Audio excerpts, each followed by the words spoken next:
Lah kok Siadi matur kelawan pun Kakang nyuwun kawelasan babakan apa? Nadyan aku wis mukti aning perut sing Amarta nanging minangka dadi nayaka lan dadi kadang nata-nata nalindring Amarta ya kuwi Kakang Puntadewa. Mula nalika semono Kakang Puntadewa dawuh kelawan aku yen to entuk dawuhe ya kuwi Jim Yudhistira ingkang maringi negara Indraprastha lawan para Pandhawa supaya para Pandhawa mbangun bangsa Prabayaksa ing mapan ana ing jroning kedaton negara ing Amarta. Gandeng sing dawuh kuwi sing duwe negara ya kuwi Jim Yudhistira. Nadyan wujud Jim nanging banget para Pandhawa nggone ngaosi marang Sang Nata Prabu Yudhistira. Mula sak dawuh perintahing Sang Prabu Yudhistira Pandhawa semedya bakal ngleksanani ya kuwi mbangun Prabayaksa. Sambung ora pete apa kelawan pembangunan ingkang bakal dibangun dening para Pandhawa wujuding bangsal Prabayaksa ing mapan ana ing negara Ngamarta kelawan pun Kakang ana kepiye? Merga syarat seranane aku kudu nembung karo Kakang Setubanda. Nembung kelawan aku apa sing bakal mbok suwun? Ora li kejaba mung kayu jati wungu pelet deket sembur ingkang wiwit dina iki isih mbok tunggu mapan ana ing Guwa Selomangling. Entuk ora entuk dina iki bakal ndak suwun yen Kakang Setubanda maringake tegese kowe tresna karo adimu tunggal bayu ya kuwi Werkudara. Nang yen Kakang Setubanda ora maringake wah ora sah ngaku sedulur karo aku. Yen perlu dina iki aku ngruda paripeksa sepira kekuwataning Kakang Setubanda bakal ditandingi karo adimu Werkudara. Adal. Wah. Lah kok kumandel ucaping Siadi kelawan pun Kakang. Upama tak kuwi marang kayu jati wungu ingkang tak tunggu ning Guwa Selomangling. Mestine iki mengko bakal dumadi daredah antaraning Kadang Bayu ya kuwi pun Kakang lawan Siadi. Yen to nganti bakal dumadi daredah kaya ngapa dukane Wang Pikulun Bathara Bayu tan Wurwa bakal hunyang Madyapada. Merpeki kelawan pun Kakang apa dene sira Yayi? Mbuh sapa ingkang diluputake? Supaya aja nganti regejegan antaraning pun Kakang lawan Siadi, pun Kakang nglilani. Wah, kowe nglilani. Ya, lahir batin. Lahir batin pun Kakang ikhlasake kayu jati wungu. Mbok bedol, mbok boyong marang negara Ngamarta. Nanging pun Kakang ora bakal melu-melu nggone bedol kayu jati wungu. Lakon ana dhewe. Yen ana bobol broting lakon sangganan dhewe. Maturake panuwun tanpa pepindhan. Babar pisan aku nyuwun pangestu lan amit sewu. Aku tak mapan ana ing sak mburining Guwa Selomangling. Papan kayu jati wungu nggone mbok tunggu pirang-pirang taun. Bakal tak jebol, bakal tak boyong marang negara Ngamarta. Werkudara ana piye? Surti ting hati-hati duga-duga digawa Jaya bocah cilik Yayi tak dongake muga sing karya ya Setubanda Kakang.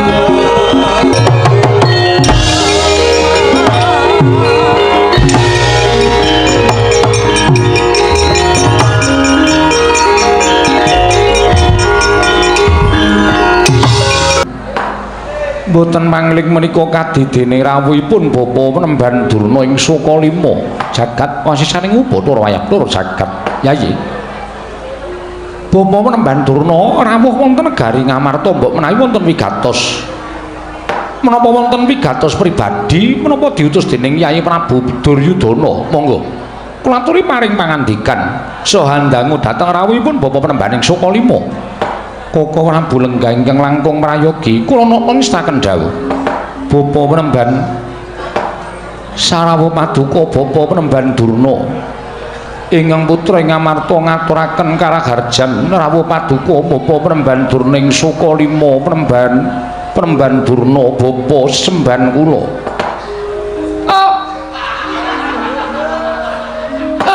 Gondhok bleguduk swalu gembol sumarante habelah. Lha nuwun inggih Nger. Tansah pinawinganing kawidadan niring sambikala sowanipun ing Bapa ing Sukalima mangya widodane skala. Sowan kula tebih saking Rubeda. Namung marang kula ngaturaken salam taklimipun ingkang Bapa kunjuk kersa paduka anak Prabu ing Ngamarta. Anak kula anak Prabu Puntadewa. Kula pundi Cundaka panglingga murda sarawuhipun Bapa Penemban Durna. Mugi kasekecakno anggen jengandika lenggah Bapa Penembaning Sukalima. Kula nak-nan. Sampun boten kirang prayogi pisuwanipun ingkang Bapa ing Sukalima wonten negari Ngamarta mriki nggih. Anak Prabu Puntadewa. Bapa Penemban katuran karaharjan rawuhipun Bapa Penemban Durna. Oh, anak Prabu Ndarawati kasinggihan. Nereng sambikala sowanipun ingkang Bapa ing Sukalima. Sawetawis lenggah wonten negari Ngamarta nggih. Nggih, sampun sawetawis Bapa Penemban. Oh, syukur. Tetinjo dhateng para kadang taruna. Inggih. Kadang-kadang panjenengan para Pandhawa. Inggih Bapa Penemban.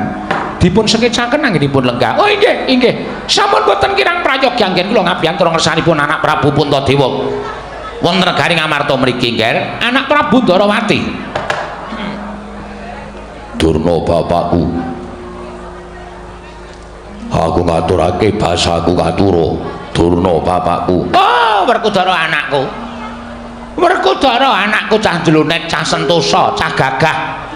Wong bagus, wong birawa, wong digdaya. Tak tampa kowe ngabekti karo wong tuwa Werkudara. Ora liwat pangestuning wong tuwa tampanana ya kula Bratasena. Ndak gegem dadake jimat. Prayogakno nggonmu lenggah. Wis ora kepenak Werkudara, wis ora kurang kepenak nggonmu ngabiyantura ngersaning kadangmu tuwa anak Prabu Puntadewa. Ya mung rada sawetara kowe ora sowan menang Sukalima, Nger. Werkudara. Ya, pancen rada sawetara. Aku ora sowan menyang Sukalima. Ngono ya ngono ning aja ngono ah. Tegese piye? Lho, tegese kowe biyen nalika durung duwe ngelmu babakan Jaya Kawijayan guna kasantikan. Ngelmu kawruh lahir lan batin. Kowe tansah caket karo Begawan Durna. Pendak-pendak kowe sowan ana ing Sukalima, pendak-pendak kowe sowan ana ing Sukalima. Kowe njaluk ngelmu Jaya Kawijayan, njaluk ngelmu kebatinan, tak paringi kanthi lega-legawaning ati. Ning bareng saiki wis kebak ngelmumu, wis luweh ngelmumu, kowe tilik gurumu wae ora. Kowe niliki kalawan Begawan Durna wae ora. Apa kaya ngono kuwi murid sing becik, apa kaya ngono murid sing apik? Sing gedhe pangapuramu. Mergo akeh kewajiban kasatriyan nganti aku lali ora tilik karo guruku ya bapakku Durna ing Sukalima. Sesuk meneh aja kaya ngono kuwi ya Werkudara. Sing jeneng guru ki nek tresna karo murid ki ngen ki tenan lahir batin. Tak ngen saben dina iki Werkudara kok ora teka mongko gulaku wis arep entek. Iki Werkudara kok ora teka. Nganti pirang-pirang dina. Mongko biasane kowe teka mesti nggawa apa-apa. Kowe teka mesti maringi apa-apa karo bapak gurumu. Ning akhir-akhir iki kowe ora tau teka ning Sukalima. Sesuk mesti tak selake aku sowan menyang Sukalima. Tenan ya, Nger. Yo. Aku duwe ngelmu anyar. Ngelmu apa? Wah, kowe tak duduhi mesti senenge ora jamak-jamak. Yo. Wujude ngelmu nanging kawruh kebatinan. Ngelmu apa? Wis tau weruh empring. Iya tau weruh empring. Empring kuwi dibolongi cilik-cilik disebul iso muni. Kuwi jenenge suling. Wis ana ya? Wis. Tak kira nek ngelmu jebul ming alat musik. Wah, sesuk nek aku entuk ngelmu anyar tak paringi. Wah, iya. Ngestoke dawuh. Ning tilik ana bapakmu ya Werkudara. Mergo aku ki ora duwe anak, ora duwe kadang. Aku mung dikancani karo Asatama tok. Nek nganti ana apa-apa sing tumanduk karo bapakmu iki sapa sing ngarep tulung karo bapakmu? Yo, ya dina tak tiliki. Bapa Penemban. Kula ngaturaken bekti kula kunjuk Bapa Penemban Durna. Iki Janaka iki kasinggihan mekaten. Kowe padha wae karo kakangmu kowe. Kowe sujine murid sing ora ngerti karo gurumu. Bareng wis kebak ngelmumu, bareng wis pinter kowe Jaya Kawijayan guna kasantikan, kowe ora tau tilik karo Begawan Durna. Kowe ora kelingan sapa mbiyen sing mulang olah kridaning jemparing. Nganti titise ngungkuli sapa-sapa, sapa sing maringi? Bapa Penemban Durna. Kowe isih kelingan nalika takon manah manuk. Aja nganti kena apa-apane. Manuk tak pentang ning dhuwur wit cemara sing dhuwur dhewe. Kowe takon manah nganti cepling mripate manuk kena panahmu. Lho, sapa sing ngajari kaya ngono kuwi? Bapa Penemban Durna. Kowe ngerti dek durung tak ajari. Kowe takon manah manuk kena sirahe. Sirahe ilang. nganti kiwir-kiwir awake. Inggih.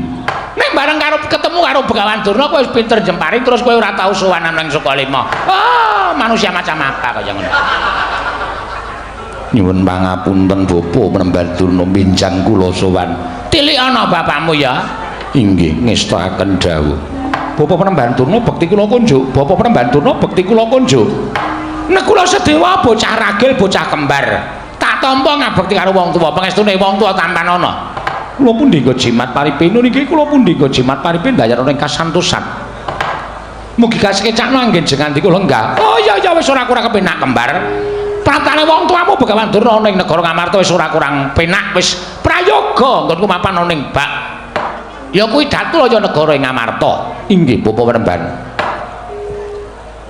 Anak Prabu Puntadewa, anak Prabu Ndarawati, Werkudara, Janaka kembar.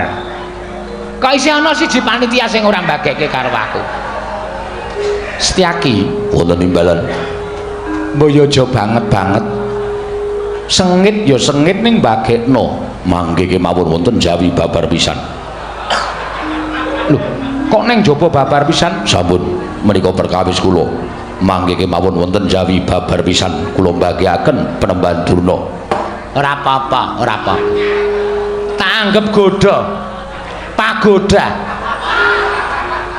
Sing tetek tangguh-tanggon. Wong ki nek ora tumindak ala, wong ki nek ora tumindak luput, oh mesti ora bakal kasangsaya apa-apa. Ning di pener-penero jangkae kae nek tumindake luput mesti bakal kejeglong, mesti bakal kesandung, mesti bakal keserimpet. Bapa Penemban, wonten dawuh, Ger. Rawuh paduka menika saking pikajengan Bapa Penemban Durna piyambak menapa diutus dening Kaka Prabu Duryudana. Oh, menika ngaten nggih, Ger. Suwan kula menika nuwun sewu mboten saking pribadi kula piyambak. Namung dapur dipun utus dening anak Prabu Duryudana. Mugi andhatosna ing kawuningan. Mugi andhatosna ing kawuningan bila dinten samangke menika negari Ngastina menika kados ketaman pegebluk. Negari Ngastina menika kados ketaman welaking Jawata. Kathah para kawula ingkang enjing sakit sonten ketiwasan, sonten sakit enjing kapraloya. Monggo sedaya tetukulan menika ing menawi dipun tandur mboten saged subur ngrembaka, sedaya pejah kasulayah, garing mekingking. Satemah mboten saged awoh menapa ing dipun kajengaken dening para kawula. Pari, palawija, pala kendhem, pala gumantung, pala kesimpar, sedaya sami pejah. Mila mboten aneh menawi Ngastina menika awis boga, awis wastra, krana lalampanipun inggih menika negari Ngastina ing ketaman pegebluk menika kala wau. Inggih Bapa Penemban. Mboten dangu dumadakan negari Ngastina menika kados ketekan inggih menika wujudipun sesakit. Sesakit ingkang gegirisi. Kathah para kawula ingkang enjing sakit sonten ketiwasan, sonten sakit enjing kapraloya. Naminipun menawi cara sakmangke menika kenging wabah. Inggih Bapa Penemban. Kula piyambak sampun mangertosi kok, nggih. Kula piyambak sampun mangertosi. Inggih menika sesakit ingkang tumanduk wonten negari Ngastina menika gegirisi. Kathah para kawula ingkang boten kenging menapa-menapa, namung masuk angin kemawon dumadakan sontenipun sampun pejah. Semanten ugi sonten nandang sakit, badanipun panas. Enjingipun sampun boten saged dipun kukup tertentu pejah kasulayah. Sampun pinten-pinten ewu kawula negari Ngastina menika dados korban pegebluk ingkang tumanduk wonten negari Ngastina. Oh, mesakaken, Ger, mesakaken. Wonten pundi-pundi sami pergejegan, mergi sami rebut boga, rebut wastra, karana awising boga lan awising wastra. Inggih Bapa Penemban. Jarah rayah wonten pundi-pundi papan. Papan-papan inggih menika para tiang-tiang yang sadyan menapa kemawon dipun jarah dening para warga masyarakat. Para kawula sedaya dipun tuminta ing mboten sak mestinipun. Oh, larampan kados mekaten menika ndadosaken gempung penggalipun anak Prabu Duryudana. Tumunten samangke nalika semanten utusan dhateng ke Bapa ing Sukalima. Bapa Penemban Durna. Gandeng panjenengan menika pujangganing negari Ngastina. Kula aturi mesu budi. Kula aturi nglampahi tapa brata. Tumunten tanpa ngentosi wekdal ingkang prayogi ingkang Bapa nglampahi tapa brata wonten ing sangkar pelanggatan. Besem dupa ratus kula besembel makantar-kantar koko sundul ngawiyat anyar nyanggen kula maos mantram sakti tingkem netranipun Begawan Durna. Yayah nyendal tali wangsul sukma uwal saking raga kula ngraga sukma ing pangajap sowan dhateng kersanipun para Jawata supados nyuwun dewa menika paringa pangaksama dhateng negari Ngastina. Dumadakan boten kanyana-nyana lampahing sukma kula menika wonten manggi pinanggih kalian dewa. Mekaten bapa menawi nggih. Dewa kala wau nyegat kalian kula, untung surat-surat lengkap.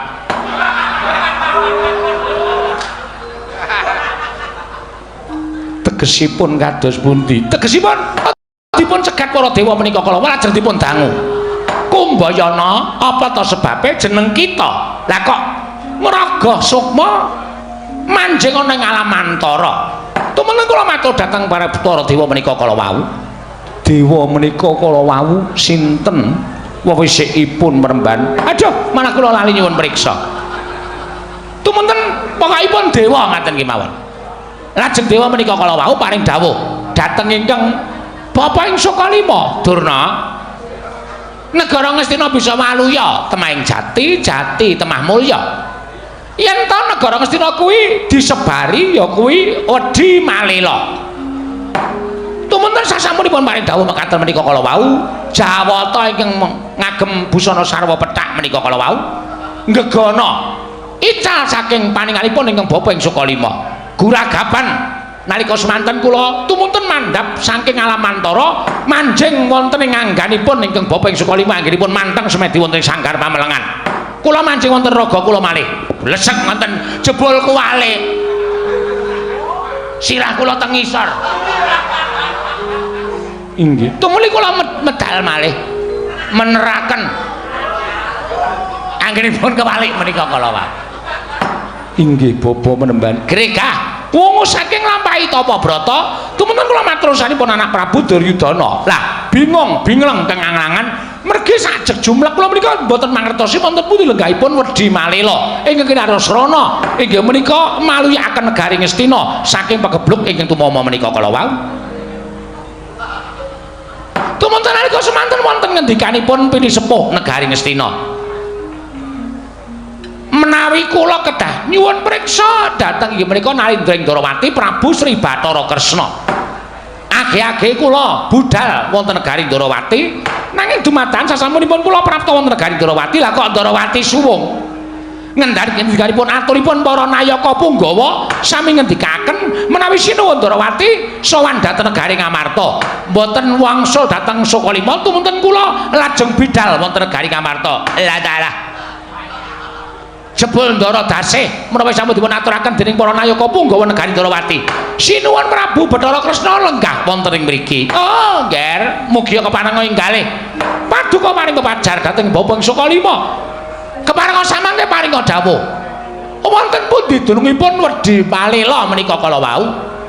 Menawi papan pernahipun paduka saged nedahaken kula ing badhe budidaya supados anambak rengkaning praja Ngastina, Nger.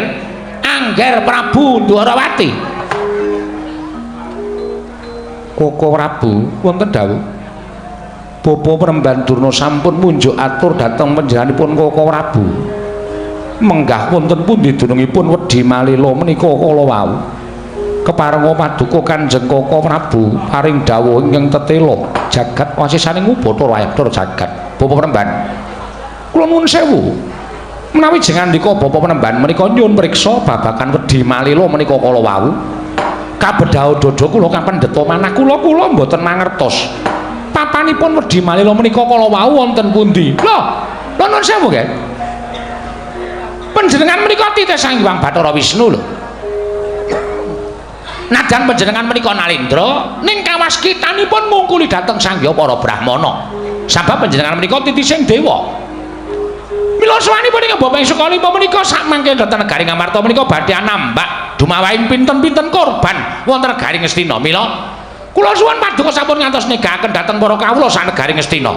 Kula aturi paring dawuh wonten pundi dunungipun wedi malela menika kala wau?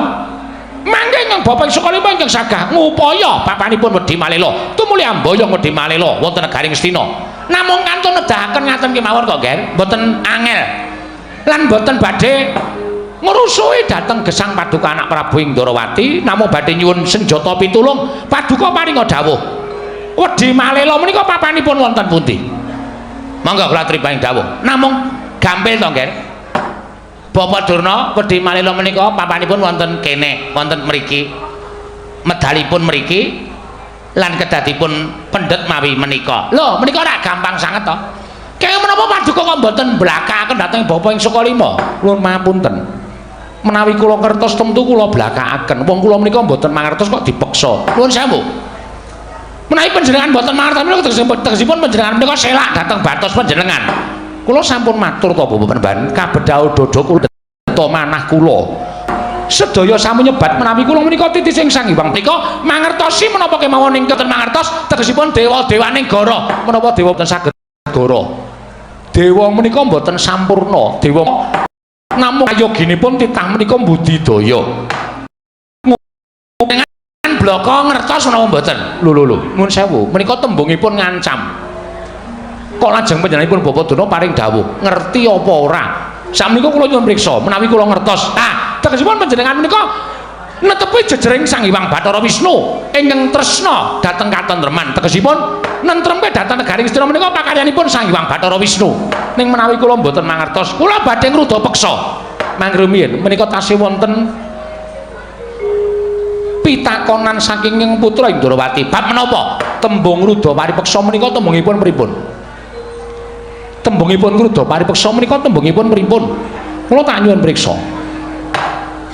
menawi paduka anak Prabu Ndarawati menika mboten purun paring dawuh wonten pundhipun wedi malela kula nuwun mapunten kula ngruda paripeksa la inggih ngruda paripeksa menika tegesipun kados pundi nggih kula peksa kula jiat srana pripun carane nek perlu nganggo cara kasar nek cara halus ora gelem nuduhake menyang endi durung wedi malela ya kudu nganggo cara kasar kudu nganggo cara kasar tembungipun cara kasar menika sakmenika kula nyuwun priksa cara kasar menika kados pundi cara kasar menika ya ora disaring dos pundi kula nyuwun priksa anu main kasar beda ning cara kasar tegesipun panjenengan kula ruda paripeksa nek perlu cara negara Ngastina kula pilara men sampeyan iso ngaku wonten pundi dunungipun wedi malela papan pernahipun niku cara tembunge cara kasar kaya ngoten niku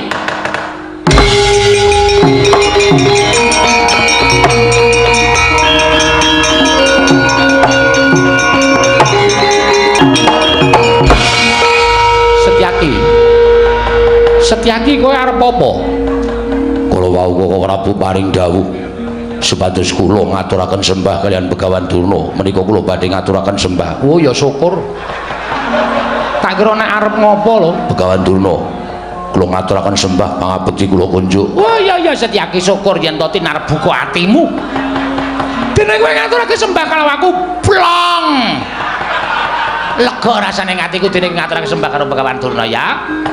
Sembahmu tak tampa pangestuku tak matuna Setyaki kula pundi engko jimat paripih dayana ing kasantosan ingkang salajengipun piye sateruse piye kula badhe nyuwun priksa kowe arep nyuwun priksa apa panjenengan mau paring dawuh menapa sing ngendi ingkang pungkasan sing ana tembunge tembung kasar dipeksa sarana kasar mau tembungipun kados pundi Setyaki kuwi ming intermezzo ora duwe niat apa-apa ya ming bangane ora rembugan kowe iki aja banget-banget lemu nyala karo Begawan Durna ya iki mau aku gandeng ora duwe omongan terus aku menyebut cara kasar nek aku iki jarane wong alus Setyaki aku ki nek cara kasar ora tau gelem mula aku nganggo cara arus ning ngopo dadak nyebut cara kasar Setyaki iki mau ming bangane ra omongan panjenengan paring dawuh nganggo cara negara Ngastina yen perlu Ratu Ndarawati dipiloro dipulosara supaya gelem ngaku wonten ndi dununging wedi malela sapa sing arep miloro karo Koko Prabu ajange ning dadaning Setyaki maafkan daku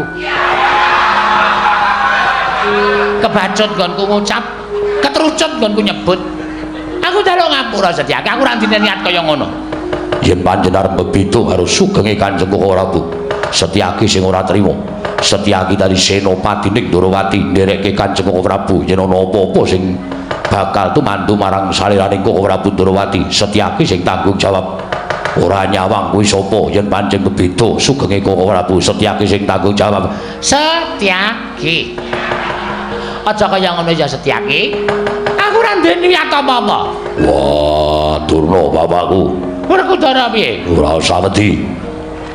Yen pancen Setyaki nganggo tembung kasar. Nek kene enek muridmu loro cacahe Werkudara karo Janaka. Yen Setyaki arep wani karo kowe ora usah wedi. Aku ndak isin duwe guru kok wedi karo Setyaki. Aku sing arep ngrewangi karo kowe yen pancen kowe bakal dipiloro karo Setyaki. Nah, modar ora kowe, krungu ora kowe? Krungu ora kowe Setyaki? Wah, wong kok malungkung sombong umuk. Wong kok ngungake dadamu. Wah, lah jebul bener ngendikaning para sepuh. Wong ki nang ndi-ndi ki sarwa ngalah mesti ana sing ngewangi. Ayo, kowe arep ngopo? Pancen tak akoni, aku arep mulasara karo Bathara Kresna. Nek pancen ora gelem ngaku nang ndi durunge wedi Malela, Ratu Ndorowati bakal tak kulasara nganti ngaku lan nuduhake menyang ndi durunge wedi Malela. Gugu karepe dhewe. Setyaki, Wonten dawuh. wis mengko ndak kriwikan dadi grojogan. Kajengipun apa dianggep Setyaki wedi cumeh kunono sing ngewangi. Ora wedi. Cilik kaya ngene iki cilik watu item nggo ngentes ndas iso pecah. Werkudara kowe watu apa Werkudara? Nganggo watu aja nganti kalah. Wah, aku watu karang. Lho, nek ngono sesuk mancing wae. Wah, ora usah wedi. Ora usah wedi. Sinuwun Ndorowati wis aku rembugan karo Setyaki.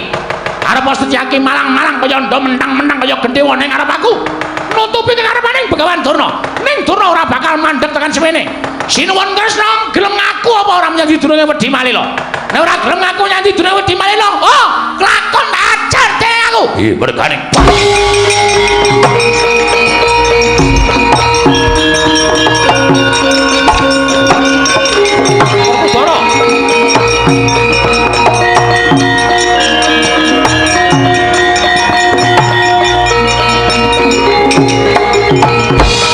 Werkudara. Werkudara. Apa? Arep tak kapake. Arep tak banting ben modar. Ora duwe tata krama karo pendhita ngajar sageleme dhewe dicotos nganti kelingkangan saka pendopo. Wah. Rokoke Durna keri. Ora dibanting bocah iki tuman wae. Nek kowe mbanting Setyaki tegese kowe wani karo aku. Wah, Kowe wani karo Nata Ndorowati apa piye? Kowe wani karo Kresna apa piye? Ya ngono apa piye? Ayo wangsulan. Wangsulan. wah ora. Nek ora didoke. Setyaki didunke aja diumbulke kaya ngono kuwi. Nek nganti Setyaki cilik loro gedhe ning apa-apane aku ora ngurusi Pandhawa. Pandhawa arep kena ngapa-ngapa sak karepmu, ora usah sambat karo Nata Ndorowati. Urusana dhewe. Wah.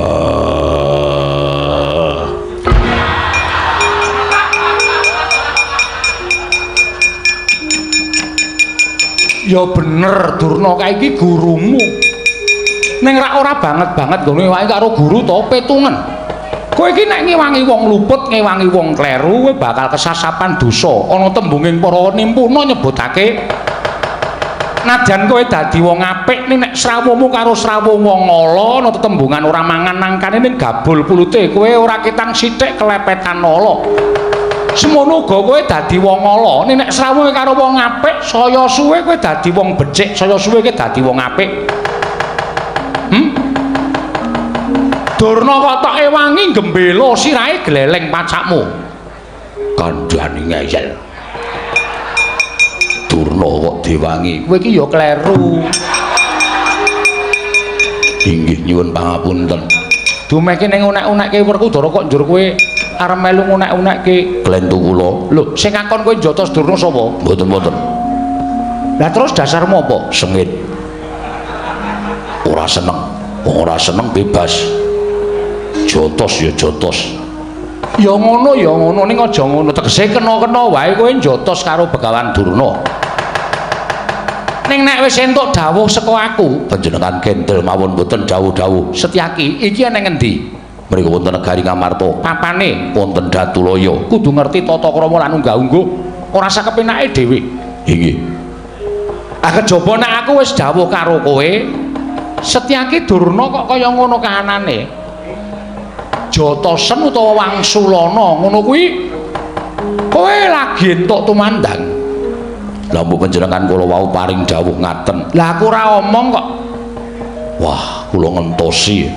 Kowe kok didhawuhi penak banget. Terus budal ngono wae. Inggih. Panjenengan boten dawuhi. Ora. Kok ndak malah geger ora karu-karuan. Nggih, ngestaken dawuh. Bincang malih dawuh. Sesuk kon ngopo? Menawi wonten dayuh Durna panjenengan dawuh. Aku kon muni piye? Panjenengan dawuh Setyaki Durna iki Wangsulana. Upami panjenengan kersa paring pangandikan kados mekaten kula tentu bombong. Aku ora arep ngendika kaya ngono. Ora bakal arep ngendika kaya ngono.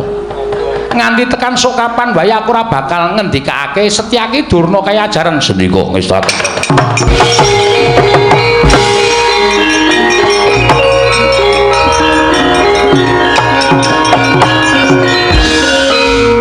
Wis tak ampet-ampet kok ya mesti ketrujuk.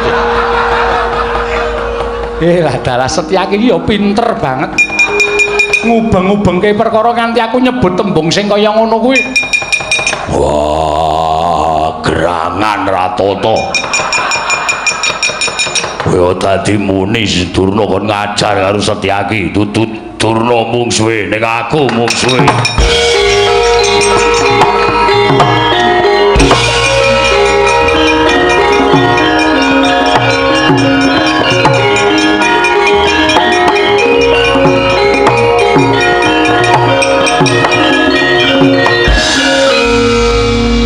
Janaka arep ngopo?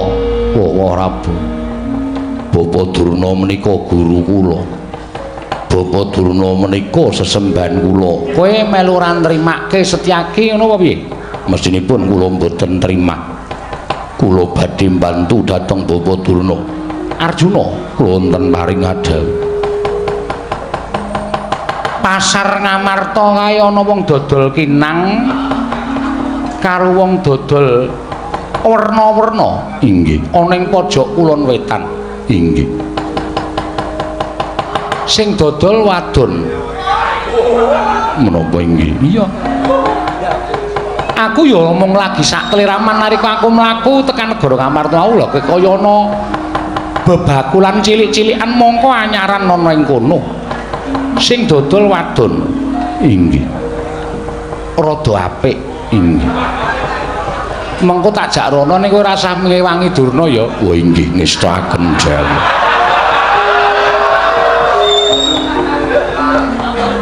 Janaka kok jak rembugan kaya ngono. Koko Prabu menika ugi apal pekaremanipun para Pandhawa. Kula menika ngertos kok Yayi, lagak lagu lagianipun kadang-kadang kula menika kula ngertos. Perkara iku iso dikalahake sing kaya ngene, perkara kaya ngene iso dikalahke sing kaya ngene. Menika kula apal. Nek Werkudara menika angel piyambak dipun ndhakaken, nek Janaka menika gampang. Koko Prabu mangke mriko. Iya rasa kuwatir. Mengko bubar iki ning sedhela wae lho. Inggih ngestaken dawuh. Koko Prabu Puntadewa nderek mboten Dengkul muatos. Arjuna iki malah ora karo-karuan. Yayi kula nyuwun pamit. Mangke mindhak kriwikan dadi grojogan geguyon dadi tangisan. Kula semanggaken maduka Kanjeng Koko Prabu inggih. Kula nyuwun pamit.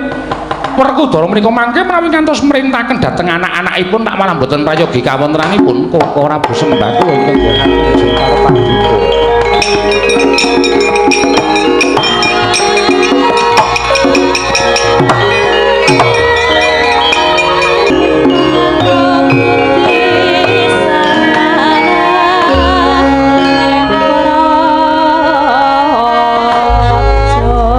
Arjuna nuwun paring adhawu. budalna kang padha sebengsun kundur ngedatun kula nuwun ngestaken dawuh. Sadurunge sira Yayi nuruti kelawan karsaning siadi pribadi ndak jaluk tatanan para kawula aja nganti ana ing padha kasempyok ing aradan nuwun ngestaken dawuh nyuwun pamit madal pasilan. sing ati-ati aja kaya bocah cilik Dimas Panengah. Purna gatining maranggilan. Sanata sukondur kedaton jeluk saking dampar kencana kinapit gambaran gading kadhiraken sangganing Promban Cedi. Manggung ketanggung Jaka Palororo ing sami ngampil upatraning keprabon. Kawis tinggal saking Mandura tindak Nyosri Naranata lamun katinon saking Mandrawa kaya tansah ngerang penggaling Sri Naranata wau.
Kaya ndo mentang kaya gendhe. Ngendikaning bapa Menemban Durna, kowe ingkang wani nggendak sikara karo bapa Menembaning Sukalima ora sakokean gunem tanpa guna. Yen pancen kowe arep belani karo Begawan Durnayu, kroyoken Setyaki ora bakal tak tinggal loncat sugih kendel Bondowani. Oh bapamu. Ora minggat sing arep aku tak tebak dadamu ni marganing patimu Sinalingna prapting lalis karta ngarep.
Gatotkaca swatama lho nungkak krama karo parat ora gelem nggawa bali barisan Kurawa lakon tak obrak-abrik Kurawa mati dening aku ora kake cobanan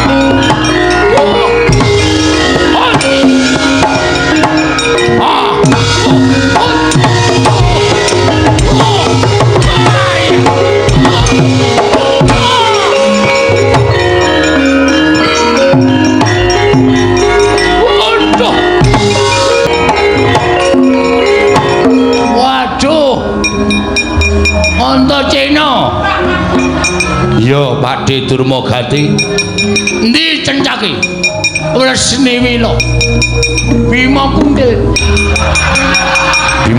Bima Kunting wani ngajal Begawan Duna jelek nyawang gelaning jagat eceming lembulan rasaku kan babangan Antasena sirnano matek dening aku yo tibano oh motek tenan kowe tibano tinjong akhirat tibano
menos ratatanan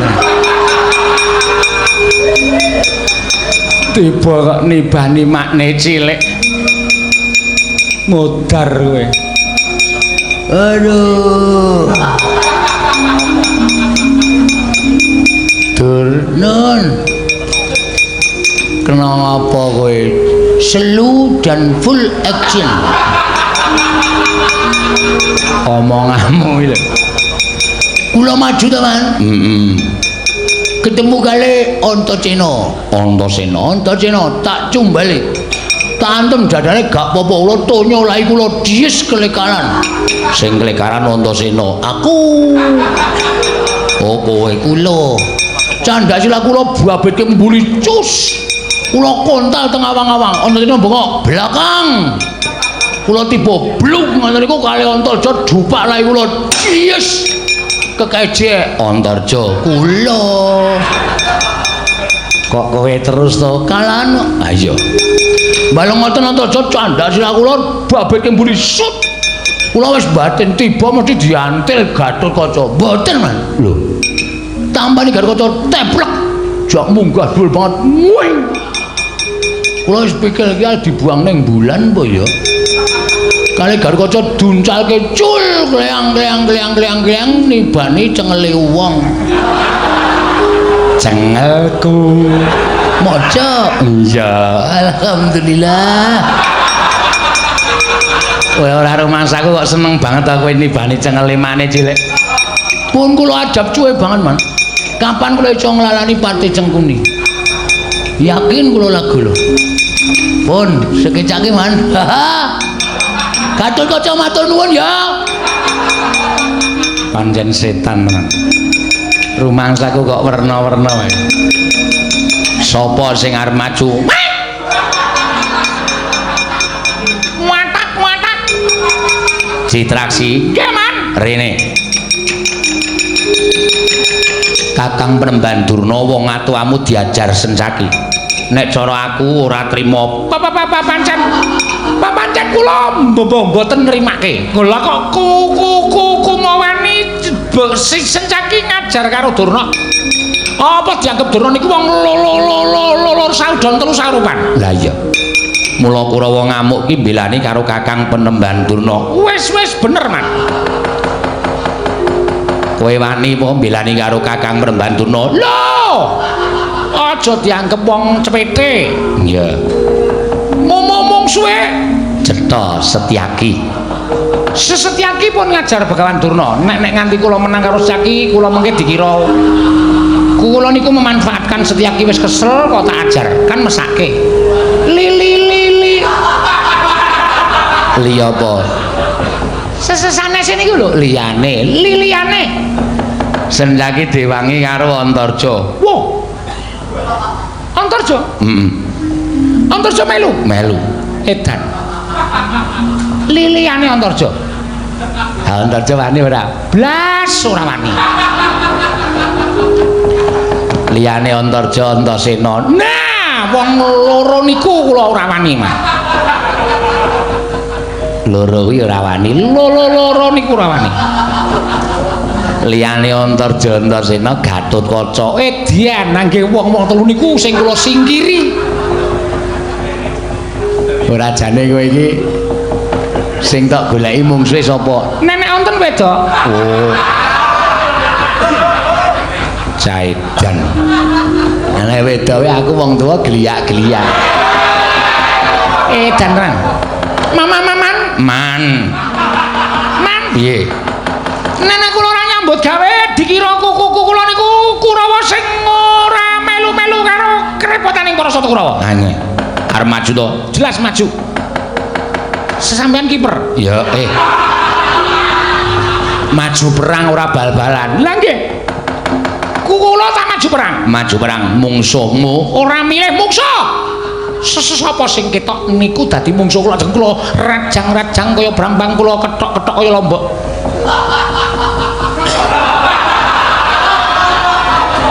Sapa to kae? Mengke kula kene ngemut mercon sangkeme. Gugu ora leren-leren nanggepe dhek ngono piye? Ha iya. Sapa sing ketok kekonangan Setyaki? Asu. Ajur kumar kuwandane negarane.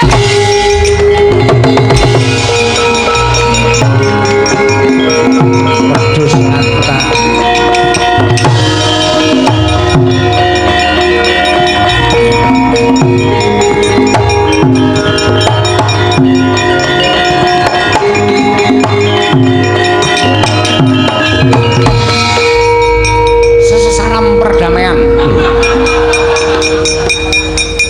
Pak Citraksi. Antasena pancen utaranya. Melayu-melayu gembrobyos. Aku arep takon karo kowe. Sing nguncalke dudu Durmagati pas cengle Sengkuni mau sapa? Kakang Garukaca. Nah. Garukaca rene. Piye? Garukaca rene. Iya. Karo wong tuwa orane ya? Iya. Wedi aku. Mripate kaya arep gogrok. Kang, nggih. Goleki Pak Citraksi. Ana apa? Kon muntir gulune apa piye? Antasena. Aja salah komunikasi. Aku butuh Garukaca ora takon muntir sirahku. Nek aku butuh rembugan. Kon rono, Kang. Ngestokke dawuh Pakdi, arep kocluk ning gawe Pakdi. Iya. Kocluk dasmu kuwi. Krungu e, Kang. Iya. Siwa. Bekti kula wae. Tak tompo. Tak tompo. Bapak ngestune Pakde tampanana. Kula pundi nggo jimat paripit ning kasantosan. Heeh. Gatotkaca. Wonten dawuh. Aku tak takon karo kowe. Kowe mau njunjung Pakde Durmagati. Inggih. Tok uncalke. Inggih. Kok iso pas. Kok iso pas cengele Patih Sengkuni. Mapan kula inceng. Edian kowe titis banget kowe. Nah, iki ngene. Mbok aku ya tulungono. Barengipun aku cekelen nunggahno sing dhuwur terus tutulung nguncalno pasno mbun-bunane Patih Sengkuni. Panjenengan badhe menapa wae? Wis kuwi apa kuwi? Kuwi dudu perkaramu. Lajeng wis aku umbono sing dhuwur perna sinae Patih Sengkuni. Ngestaken dawuh. Benjang menapa? Sok Selasa. La ya saiki.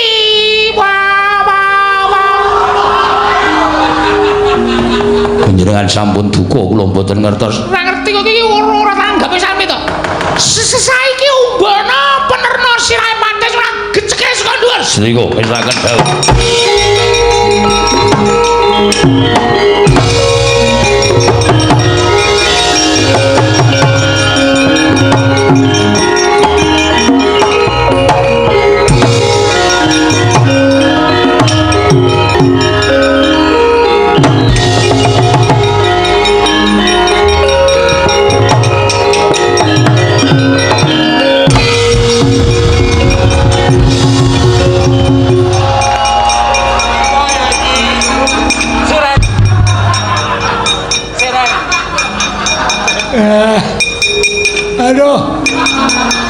Aduh, edan iki jan lakon apa iki?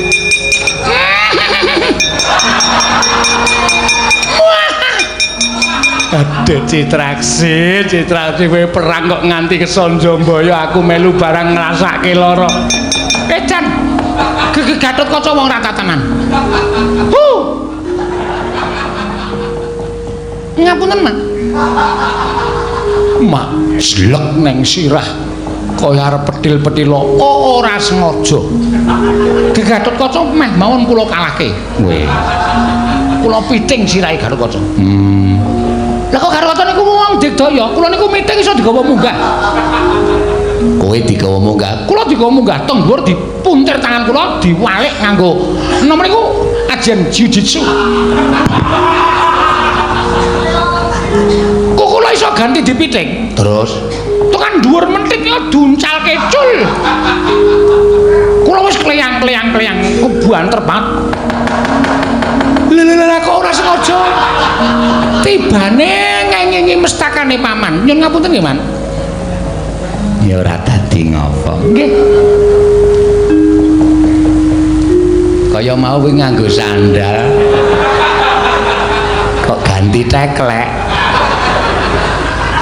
Niki pas perang mau men gajul supaya banter. Oh, ora mergo ngenjloki men atos. Mboten, Man. Estu kula niku ngabekti kalih Paman Narya Sengkuni. Kuku kula mboten badhe niat menapa-menapa. Menawi kula dawah menika lajeng kenging mestakanipun Paman menika kanthi mboten kasengaja. Kuku kula aturi menggaris ngandhapi kanthi mboten kasengaja. Paham? Ya. Ngapunten, Man. Ora apa-apa. Lho. Pripun? Kok kaya arep guyu? Mawatuk. Oh.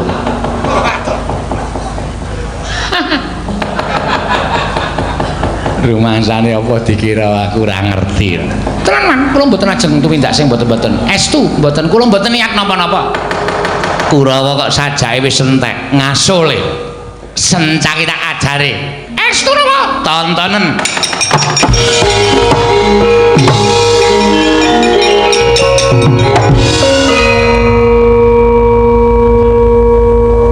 Hatiku kok enggak enak. Ketoke Patih Sengkuni maju ki mengarep gawe srana mbam-mbam bales karo aku. Oke, nah masalah. Nek ra tata-tata Leang-leang seseko dhuwur arep nibani aku bacok cengele. Ramudar aja dicak-caki.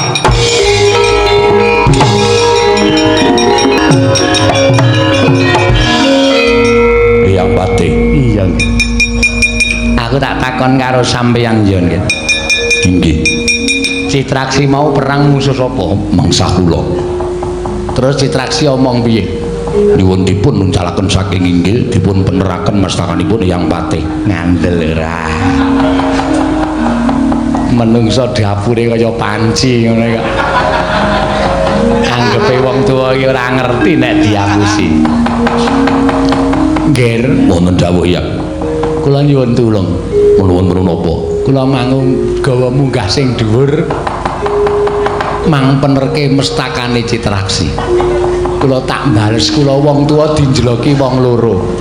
Durmagati karo Citraksi. Kula tak males Badhe males. Nggih, ngestaken dawuh. sing luwih dhuwur men luwih tanja. Nggih, ngestaken dawuh.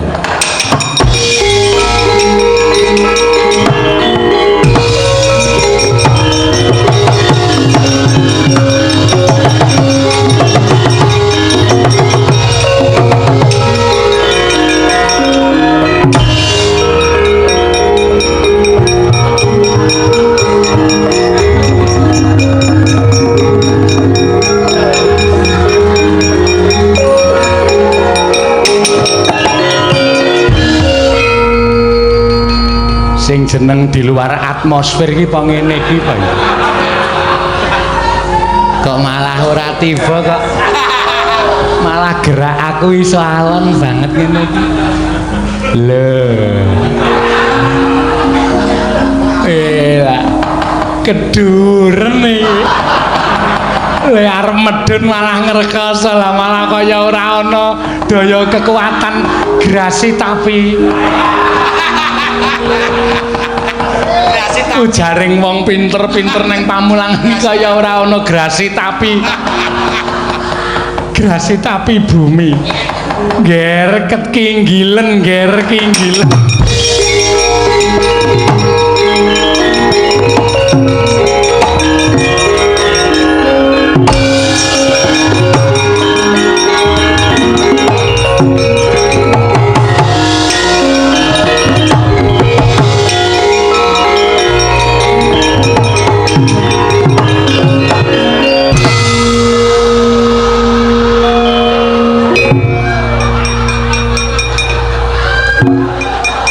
Di sini senang, di sana senang, di mana-mana hatiku senang. Wedus, Cit, non, Rene, sedih kok? Iya.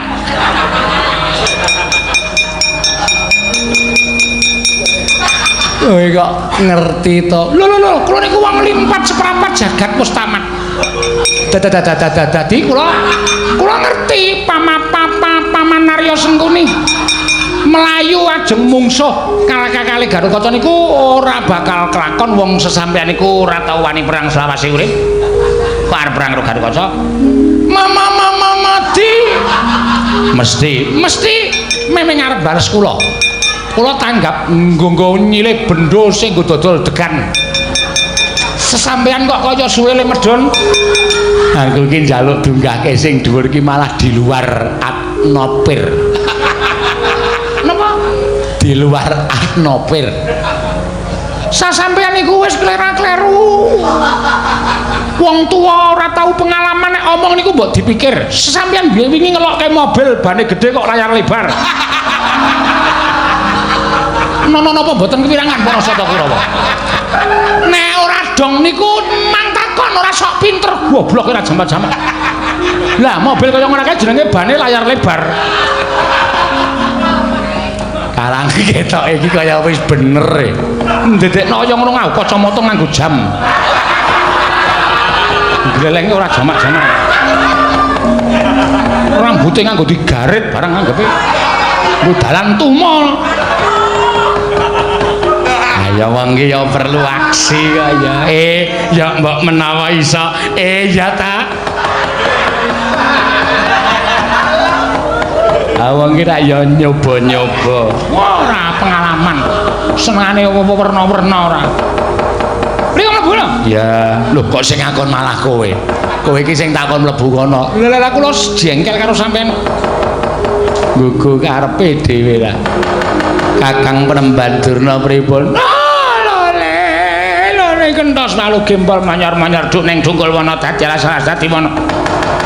Ora ana sing iso dijagake para sata kura gedhabyah tanpa guna. Kokean jiwa ning ora ngrebda. Ora ana gunane babar blas. Mang semikir dhe mate. Setyaki Antasena Gatotkaca Antarja kuat nadai Kyai Cundamane mekuru karo kae babar.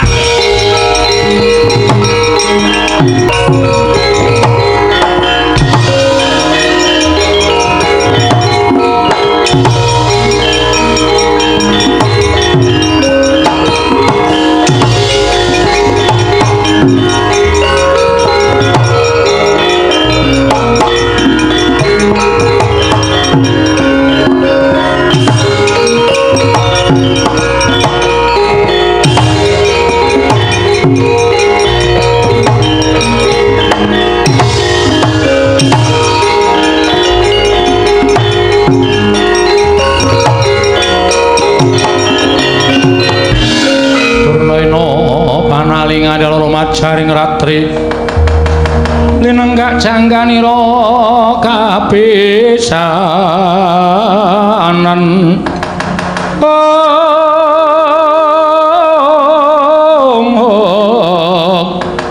aning prang Bratayuda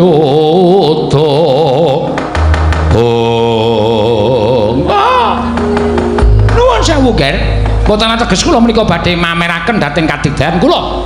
Mboten ateges kula menika badhe ngongasaken dhateng kaprawuhanipun Begawan Durna. Ning Begawan Kumbayana nek pun kepepet kahanane kaya ngeten iki. Rupak wani jembar wani. Alus kula iki wantun kasar kula iki mboten badhe ajrih. Kula aturi nyawang dhateng Bapa ing Sukalima kula sampun mliga pusaka Kyai Cundamanik. Menika diwontenaken Gunung Jugruk. Tamake segara isa asat. Neming wong-wong anak Pandhawa sarta Pandhawane klebet panjenenganipun anak Prabu Ndarawati nek mboten ngaku wonten pundi wujudipun medhi malela. Kula mentala kalian panjenengan. Ora Bu, Lelanono. Setyaki kok sik sabar. Malang-malang kaya ngapa, digdaya kaya dikaya ngapa yen siadi kena pusakane Begawan Durna iki bakale sirna mergolayu. Kula mboten ajri pecah. Percaya. Nanging emano marang kahananmu. Iki perkaraku. Wis tak tandingane aja kuwatir. Ora Bu, mangke. Wis to, kowe aja ngias karo aku. Kowe aja ngilani karo Nata Ndarawati. Bapa Penemban.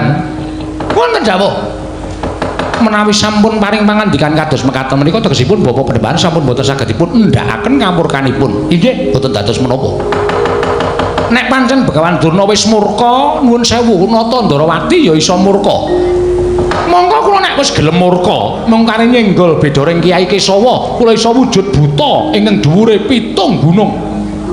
Sampeyan kula remet mesti tekaning pati. Menapa panjenengan ngersakaken adu kekuatan dayaning pusaka, monggo kula ladosi. Panjenengan tentu tepang kaliyan Cakra Baskara pamunahing satru murka. Mboten wonten ingkang saged ngungkuli kadigdayanipun Kyai Cakra Baskara. Menapa dipun cobi? Panjenengan kene pusaka Kyai Nenggala pecah. Ingkang ngendika sinten? Lho, kula Nata Ndarawati ora iso mati. Lho, sebabe batrene serep. Mboten perkawis menika, namung kula menika mundi inggih menika Sekar Wijaya Kesuma, panguripane wong sak donya ingkang durung winanci. Dipun tamanana Cundamanik sedina ping 7 kula menika mboten badhe pecah. Wong kula mundi Sekar Wijaya Kesuma. Ning nek senjata cakra tumama dadaning Kumbayana, nek sampeyan isih iso nyawang graring jagat, kula tak ndelok kaya ngapa wonge.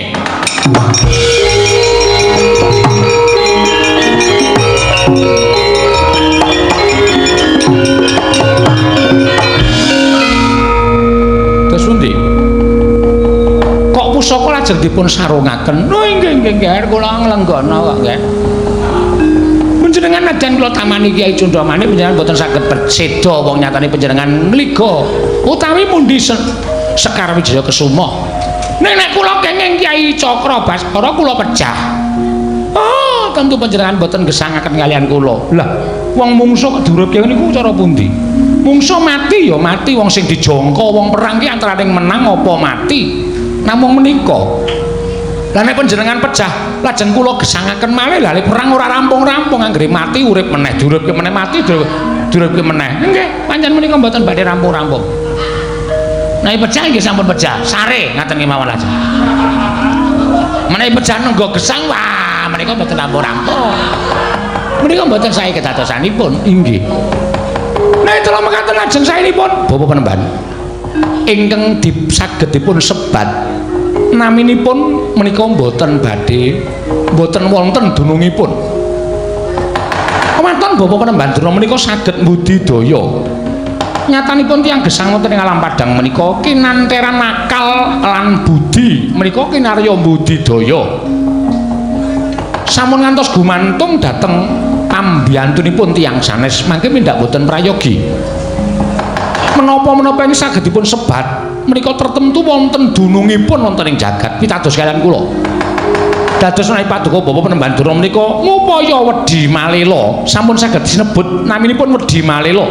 Tartemtu wonten dunungipun tegesipun tartemtu gumelar wonten ing jagat namung gumantung Bapak Panembahan Durna menika kersa ngupaya lan budidaya menapa mboten.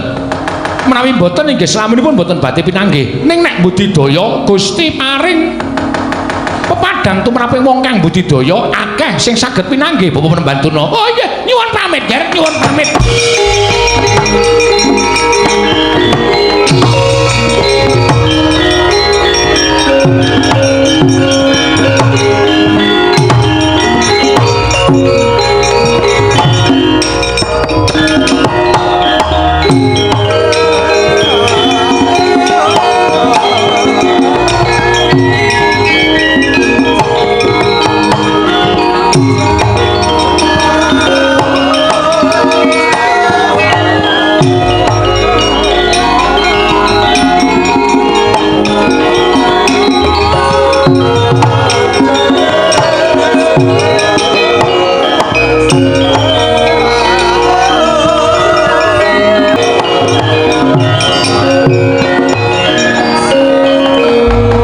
Sinayeng manglung mintonaken Dewi Kramanira kang kumitiraning asta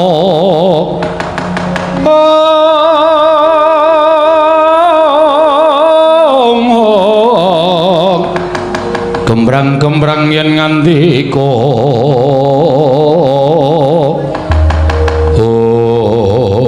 Werkudara kaya kesaguhaning Syadi duk nalika ning Parapatan Agung. Yo, aku ora bakal silak. Tumuju ning alas Tibrasara ana ing guwa Sela Mangling aku tak ketemu karo dulurku tuwa Kakang Setu Bondo. Nggonku bakal nyuwun wujuding kayu jati wungu pelet deket sembul. Iya, Werkudara.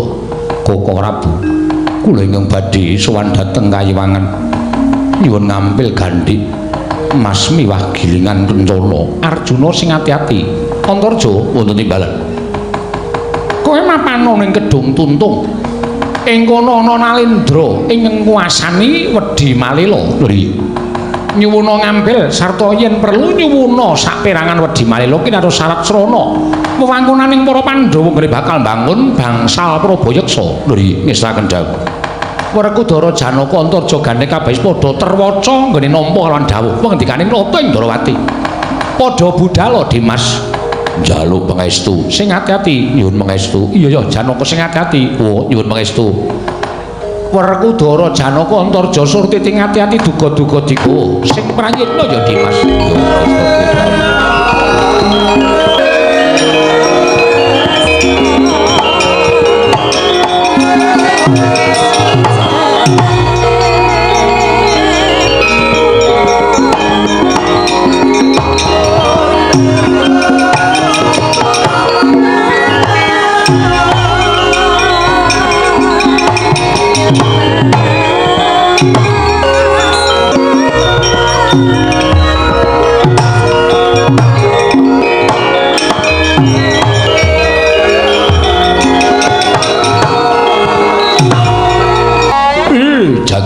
Dewa Bathara ya jagat pangestu ngoro. Ladal. Nadyan wis mataun-taun nggonku ora sumurup karo kadangku. Iki ora pangling. Kaya Werkudara ingkang prapta ana ing Guwa Sela Mangling. Yayi kadangipun Kakang padha rarja sak praptamu. Tansah pinanganing kawidadan niring sambi kula nggonku sowan ana ngersaning Kakang Setu Bondo. Aku ngaturake sembah kukunjuk ngersaning Kakang Setu Bondo. Ya wis tak tampa ora liwat. Pangestunipun Kakang Tampanono ndak gegem dadiake jimat paripe dayanana ing kasantosan. Werkudara janur gunung kadingaren apa to sababe? Dene sira Yayi tanpa cecala luwih dhisik sowan ana ing Guwa Sela Mangling. Ana ngarsanipun Kakang ya kuwi Gajah Setu Bondo. Mongko arang-arang siadi ngaruhake lawan pun Kakang luwih-luwih tilik lan kananing pun Kakang. Nadyan pun Kakang lan siadi iki padha-padha siswaning Sang Hyang Bathara Bayu. Nanging siadi ora nate rawuh ana ing Guwa Sela Mangling. Lah kok sak gedhakan iki siadi rawuh ana ing Guwa Sela Mangling. Werkudara, apa to kang dadi darunane? Setu Bondo kakangku. Wale-wale opo?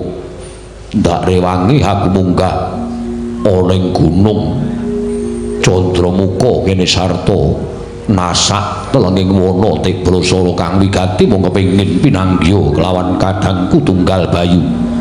Ya kuwi Kakang Setu Bondo. Ora nule kejaba nggonku sowan nyuwun kawelasan marang kakangku ya kuwi Kakang Setu Bondo. Yayi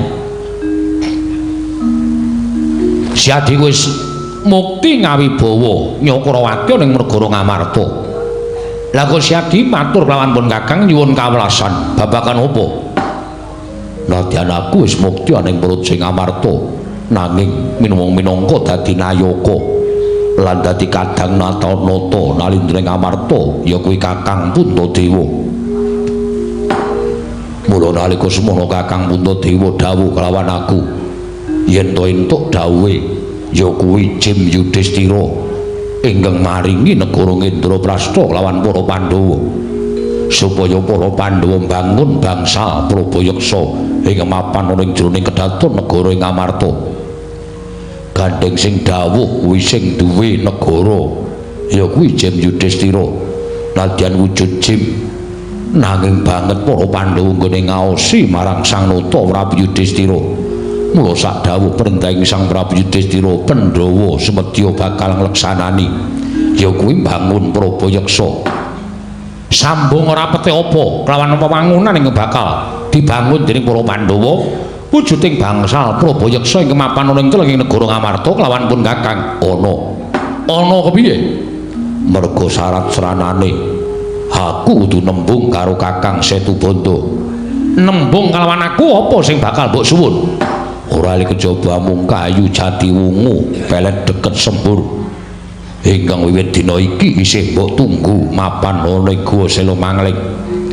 Entuk ora entuk dina iki bakal ndak suwun yen Kakang Setu Bondo maringake tegese kowe tresna karo adimu tunggal bayu ya kuwi Werkudara. Nang yen Kakang Setu Bondo ora maringake wah ora sah ngaku sedulur karo aku. Yen perlu dina iki aku ngruda paripeksa sepira kekuwataning Kakang Setu Bondo bakal ditandingi karo adimu Werkudara.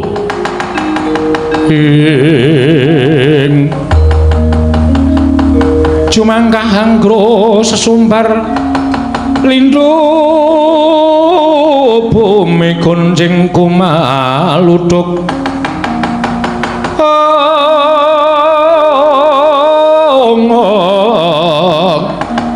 kumaluduk kuntur ketup lumembak penyu kang kumambang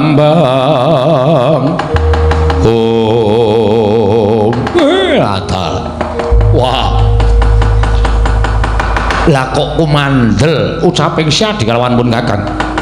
Upama aku ngukui marang kayu jati wungu ingkang tak tunggu ning Guwa Sela Mangling. Mestine iki mengko bakal dumadi daredah antaraning Kadang Bayu ya kuwi pun Kakang lawan siadi. yen to nganti bakal dumati daretah kaya ngapa dukane Wang Pikulun Bathara Bayu tan Wurunga bakal honyang Madyapada merpeki kelawan pun Kakang apa dene sira Yayi mbuh sapa ingkang diluputake supaya aja nganti regejegan antaraning pun Kakang kelawan Siadi pun Kakang nglilani wah kowe nglilani yo lahir batin pun Kakang ikhlasake kayu jati wungu mbok bedol mbok boyong marang negara Ngamarta nanging pun Kakang ora bakal melu-melu nggone bedol kayu jati wungu lakon ana dhewe yen ana bobol broting lakon sangganan dhewe maturake panuwun tanpa pepindhan babar pisan aku nyuwun pangestu lan amit sewu aku tak mapan ana ing sakmburining guwa Sela Mangling papan kayu jati wungu nggone mbok tunggu pirang-pirang taun bakal tak jebol bakal tak boyong marang negara Ngamarta Werkudara ana piye surti ting hati-hati duga-duga digawa Jaya bocah cilik Yayi tak dongake muga lebih karya yo setu konto Kakang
semu suntrut guwayanipun nggih Ndara kepareng ingkang abdipun gareng Cemadong Dawu nggih Gus kepareng abdipun Petruk Cemadong Dawu kepareng ingkang abdipun Bagong Cemadong Dawu Ndara Kakang Semar kula wonten dawuh ngerti lamun dina samengko Arjuna diutus dening Kanjeng Koko Prabu Ndarawati ing nalika semana rawuh ning Praja Ngamarta mituhu dawuh timbalaning Koko Prabu Darma Kusuma yen to Koko Prabu Puntadewa nyumpena nampa dawuh pangendikaning Sang Prabu Jim Yudhistira para Pandhawa kinanyasa ya kuwi wujuding bangsal Prabayaksa utawa mbangun wujuding bangsal Prabayaksa ing kemapan ana ing telenging negara Ngamarta nanging mruhanira Kakang kabeh mau ora bakal kelakon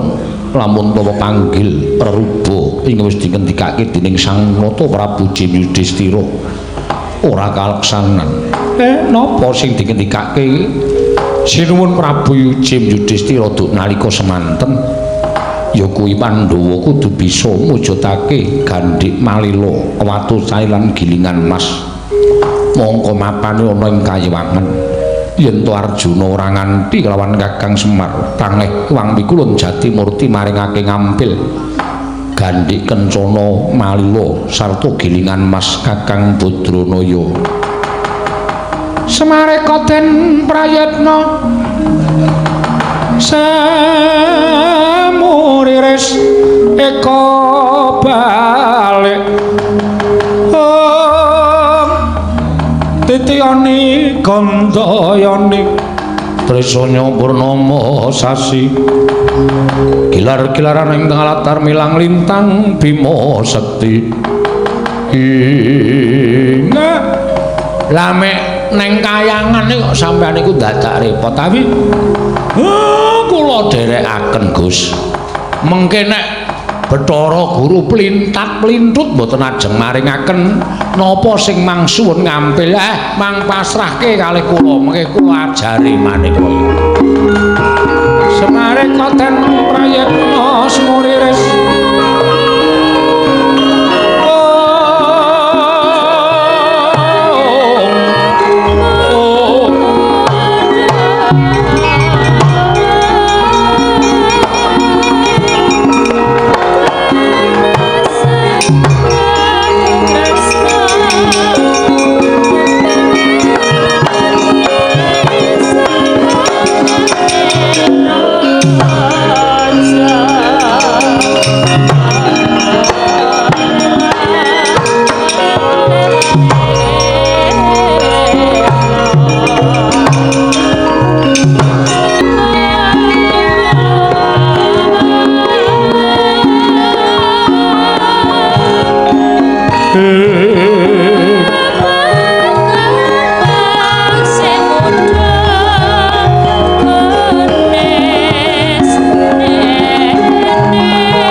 Sumebang wangaruna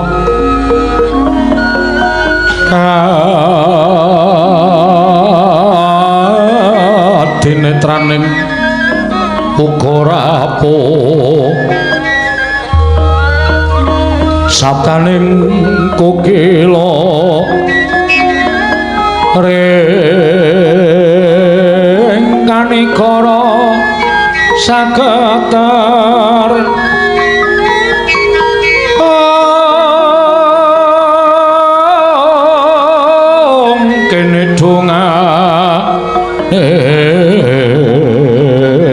engkong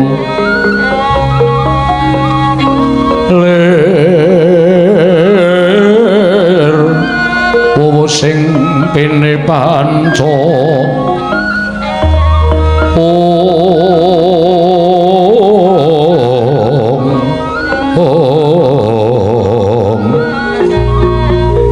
babetoke ngayam wana mrak mangwuhing pagagan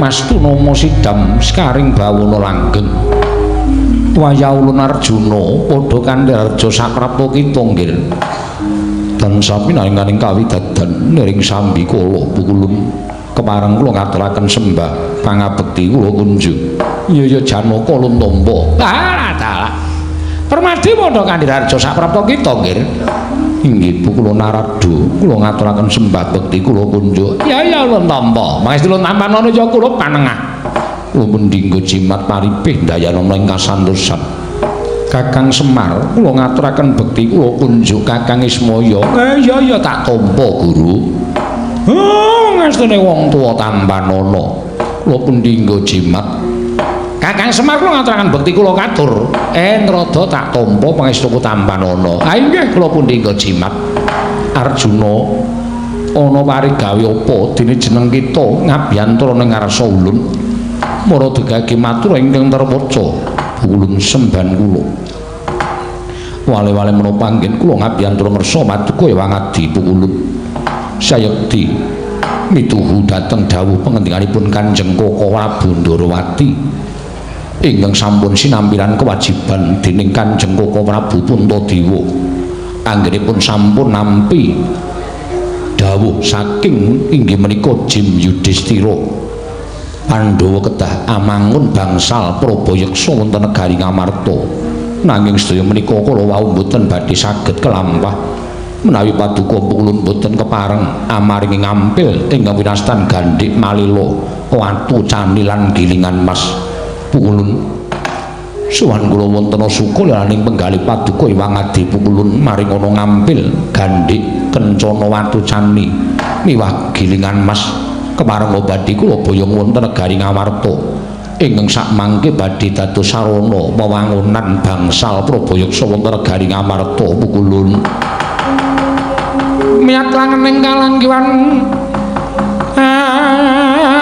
aglar pandaan muncar dinon lir kekonang surmsara tetahan padhang kasur lan pajaring purnaming gekono dasaring mangsa katiga ing Arjuna sira ngerti lamun Gandhik Kencana Watu Cani sarta Gilingan Mas kuwi tontonaning kasuwargan ora saben titah bisa mboyong lawan tontonaning kasuwargan mula apa kang dadi gegayuhaning Puntadewa nggone mituhu lawan sabdaning Jim Yudhistira kinembanggun bangsal Prabayeksa yen to kudu nganggo wujuding tontonan kasuwargan ingkang kudu mudhun ana ing jagat tan wurunga bakal gawe hujating para kawula ana ing Janaluka mula Arjuna yen to kadang kita Puntadewa kepengin tumurun Gandhik Kencana Watu Cani lan Gilingan Mas sing gedhe pangapura kita yen to ulun ora kepareng maringake apa ingkang sira aturake kelawan jeneng para kuluk Arjuna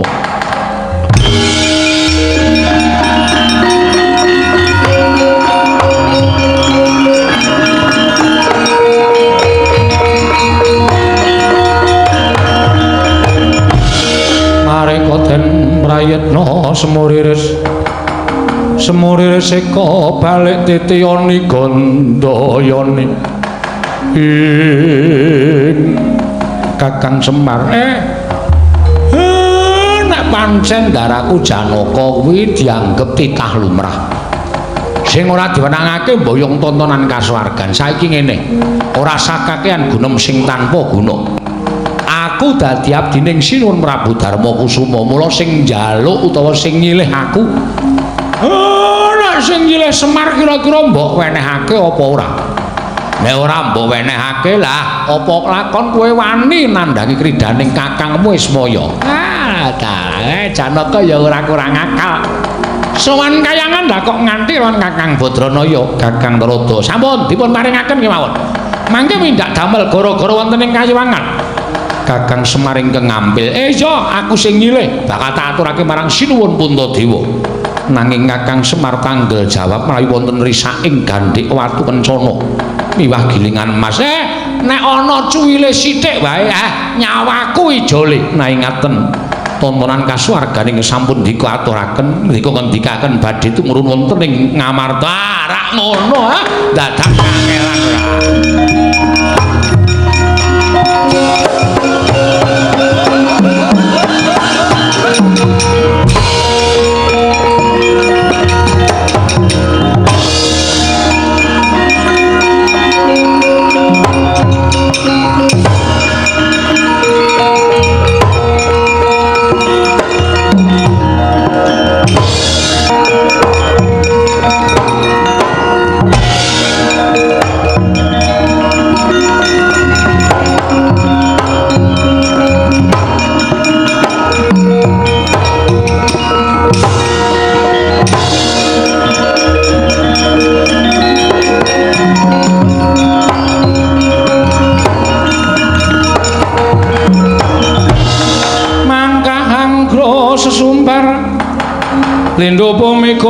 ing kumaludha guntur ketup lumembak penyu kang kumambang dosang Wisnu Bathara kang anjok saking wiyati sigrang lebur bumi iya kaget atiku ing atasana jalma wantah teka iso manjing ana ing telenging gedung iki sapa nyuwun pangapunten menawi paduka ndangu kaliyan kula menika Raden Antarja putra ing Jodipati kula mboten aneh menawi kula saged mapan wonten ing gedung tuntuk menawi dipun parengaken menapa para saestu paduka menika ingkang tenggo wonten ing gedung tuntung menika ingkang namipun Bajul Petak Kyai Sayung Sari dasar kepara nyata aku Sayung Sari ingkang jaga gedung tuntung duh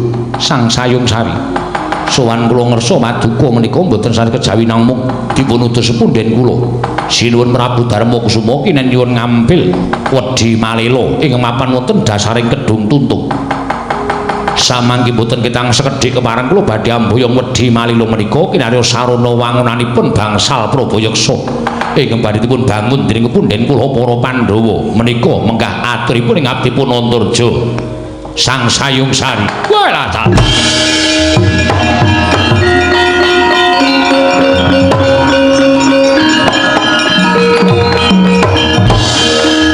jagat Dewa Bathara jagat Pangestunggal ora ana jamak lumrahing titah wani nyuwun ngambil wedi malela kang mapan ing dasaring gedung tuntung lha kok iki ana menungsa sing wani bakal nyuwun ngambil nggih Raden Antarja tak paringake aja ming kowe njupuk sethithik wujuding wedi malela kang mapan ing gedung tuntung boyongan kabeh wedi malela ing nganapan dasaring gedung tuntung wakon kowe iso ngasorake Sayung Sari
Bagindo eling-eling nalika semanten wayahing Sang Nagaraja ya Sang Anantaboga Dupiti Wikrama ical wujuding Sang Antarja ana wujud naga ngamuk punggung Suratamtaha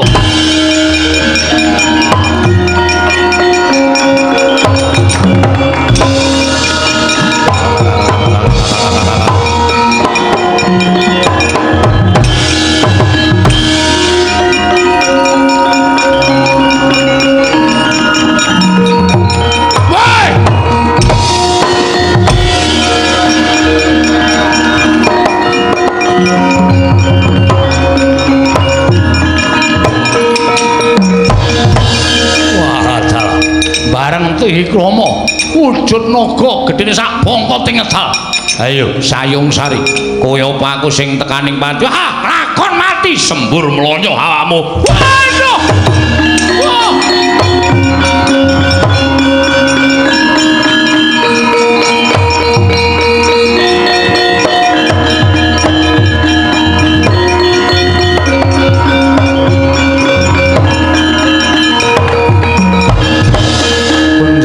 sing langit kelap-kelapaton lir kincanging risang mawe gandrung ayo sambata waduh Raden kula nyuwun gesang kula sampun tobat Sayung Sari.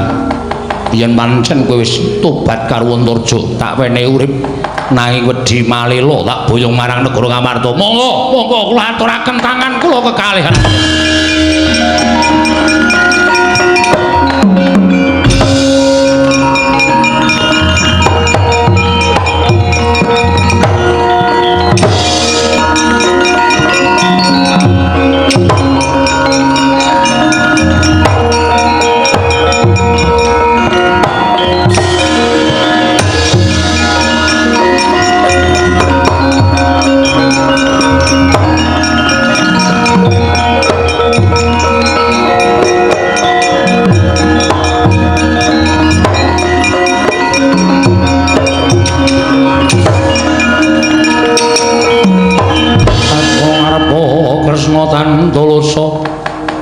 Maring Sang Resi Jahnawisata Werkudara. Arjuna wonten maring dawuh Antarja wonten timbal. Piye mungguh kabare nggone sira Yayi sakarone apa dene anakku Jangkar Bumi ndak utus ngupaya srana syarat supaya Yayi Darmaji kasanan nggone bakal mbangun Prabayaksa. Wah. Kayu jati wungu. Pelet deket sempur wis tak jebol saka guwa Selo Manglek. Gandhik kencana watu cani gilingan mas sampun kula beto saking Kayiwangan. Wedi malira sampun kula beto saking Kedung Tuntung Kanjeng Prabu Werkudara. Nggih. Aja nganti ana ing padha nyambi kala. Yo. Kurawa sajake kok dampyak-dampyak arep nyuwun wedi malila. Singkirna dhisik mengko dipenggalih ana ing jero Kedaton Negara Ngamarta. Yo ngestoke dawuh.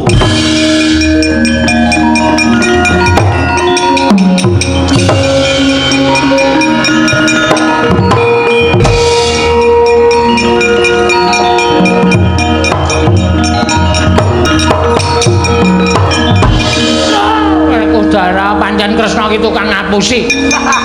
Karene ora ngerti wedi malila paning nganti kok saiki wis padha entuk wedi malila. Aku piye Werkudara supaya iso nyirep pagebluk sing tumawan negara Ngastina. Wah, wedi kali praga isih akeh golek ngono. Wah,